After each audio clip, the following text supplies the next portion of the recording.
आज हम बनाएंगे एक ऐसा डिश जो आपके टेस्ट बोर्ड को एक नया ट्विस्ट देगा। मशरूम और मस्टर्ड सीड का ये कॉम्बो आपने पहले कभी नहीं देखा होगा। तो पहले हमें चाहिए आधा किलो मशरूम जो हमने काट के हल्दी के पानी में धो लिया है।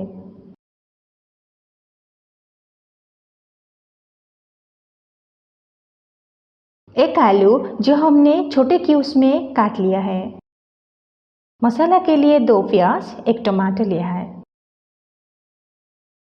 अब मस्टर्ड सीड पेस्ट के लिए 1 प्याज, गार्लिक, उसमें 3 चम्मच मस्टर्ड सीड्स, 1 चम्मच जीरा, 1 लाल मिर्च और थोड़ा पानी डाल के ग्राइंड करेंगे।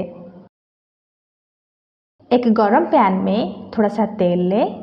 हम मशरूम को फ्राई करेंगे, साथ ही 1 चम्मच नमक और हल्दी भी डालेंगे। जब मशरूम का पानी पूरी तरह निकल जाए तो उसे और भुने हुए आलू को एक ही प्लेट में रख दें। यहाँ पे मैंने 2 ड्राइड मैंगो को भिगो के रखा है। अब एक तवा गरम करेंगे, उसमें थोड़ा सा तेल लें। 1 चम्मच मस्टर्ड सीड, चॉप्ड ओनियन डालकर भुनेंगे।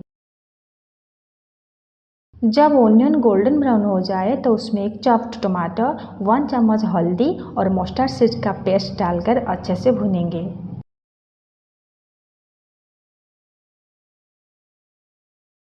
थोड़ा पानी और नमक डाल के ग्रेवी बनाएंगे।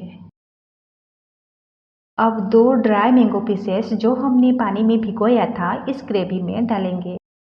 अब फ्राइड मशरूम और आलू को भी इस ग्रेवी में डालकर अच्छे से कुक करेंगे। तो दोस्तों, हमारा स्पेशल मशरूम राय तैयार है। अगर आप भी चाहते हैं अपने खाने को एक नई पहचान देना तो इस रेसिपी को जरूर ट्राई कीजिए। अरे हाँ, अगर आपको हमारा रेसिपी पसंद आया तो सात्विक डांस चैनल को सब्सक्राइब करना ना भूलें। Happy cooking.